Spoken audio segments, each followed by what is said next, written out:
نحمده ونصلي على رسوله الكريم اما بعد بسم اللہ الرحمن الرحیم السلام علیکم ورحمۃ اللہ وبرکاتہ۔ توبہ کر کے پھر وہی گناہ کرنے کا انجام، توبہ کی فضیلت۔ محترم ناظرین، ہم بات کر رہے ہیں کہ توبہ کر کے پھر وہی گناہ کرنے کا انجام کیا ہے۔ کوئی انسان گناہ کرتا ہے، پھر توبہ کرتا ہے، لیکن اپنی توبہ کو توڑ دیتا ہے، مطلب پھر سے اسی گناہ کا ارتکاب کر لیتا ہے، تو اس کے ساتھ کیا ہوتا ہے؟ اللہ پاک ایسے انسان کو کیا سزا دیتے ہیں؟ مکمل تفصیل جاننے کے لیے ویڈیو کو آخر تک ضرور دیکھیے گا۔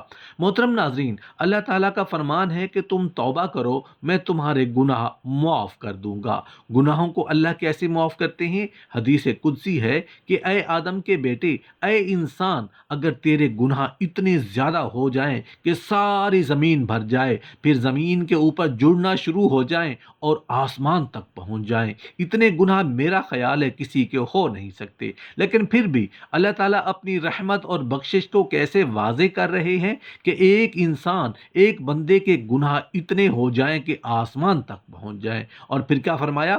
پھر بندہ صدق دل سے میرے حضور توبہ کرے، معافی مانگے، تو میں اس کے سارے گناہ معاف کر دوں گا اور مجھے کوئی پرواہ نہیں۔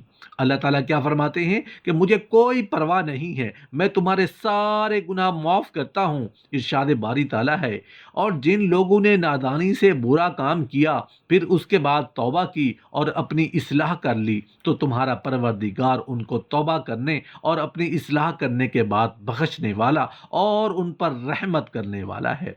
رسول اللہ صلی اللہ علیہ وسلم نے فرمایا، ہر نبی آدم خطا کار ہے، اور ہر اور بہترین خطا کار وہ ہے جو خطا کرنے کے بعد توبہ کر لیتے ہیں۔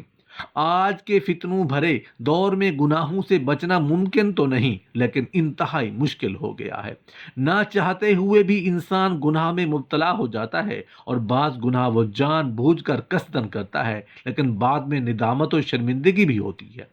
رسول اللہ صلی اللہ علیہ وآلہ وسلم نے یہی ادب ہمیں سکھایا ہے کہ اگر گناہ ہو جائے تو اللہ تعالیٰ کی طرف رجوع کیا جائے اور اپنے گناہ میں شرمندگی و ندامت کے ساتھ استغفار کیا جائے، اور ساتھ ہی یہ بھی فرما دیا کہ اللہ تعالیٰ وہ کریم اور غفور ذات ہے جو توبہ کرنے اور معافی مانگنے پر خوش ہوتا ہے اور معاف فرما دیتا ہے۔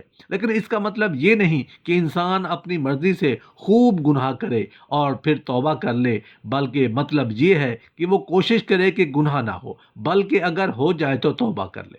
محترم ناظرین، آج ہم دیکھیں کہ ہماری زندگی میں اگر گناہ ہیں اور ہمیں سچی توبہ کرنے کی بھی توفیق میں ہے، نصیب میں ہے، اور آئندہ نہ کرنے کا عزم مصمم ہو، پکا ارادہ ہو کہ آئندہ زندگی میں یہ گناہ دوبارہ نہیں کروں گا، یہ الگ بات ہے کہ پھر وہ گناہ دوبارہ اس سے سرزد ہو جائے، لیکن جب وہ توبہ کر رہا ہو اور اس وقت اس کا پختہ عزم ہو اور اس کے دل کے کسی گوشے میں یہ بات نہ ہو کہ چلو میں توبہ کر لیتا ہوں، ہو گیا پھر گناہ کر لوں گا، پکا عزم ہو کہ دوبارہ یہ گناہ نہیں کروں گا، زبان پر صرف توبہ توبہ ہو اور دل سے توبہ نہ کرے تو یہ توبہ نہیں، اللہ سے مذاق کرنے والی بات ہے۔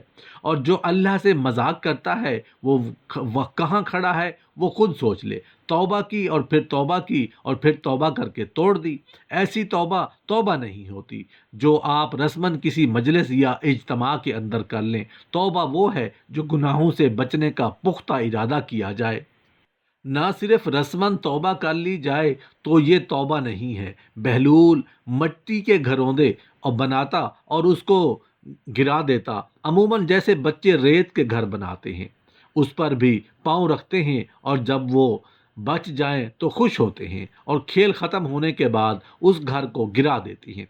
بہلول بھی اسی شغل میں مشغول تھا۔ بادشاہ گزرا تو پوچھا کہ بہلول کیا کر رہی ہو؟ ہنس کے کہا، جنت کے مکان بنا رہا ہوں۔ کہا، بیچتے ہو؟ ہاں بیچتا ہوں۔ کتنے کا؟ 10 درہم کا، سیل لگائی ہوئی ہے۔ بادشاہ مسکراتے ہوئے گزر گیا۔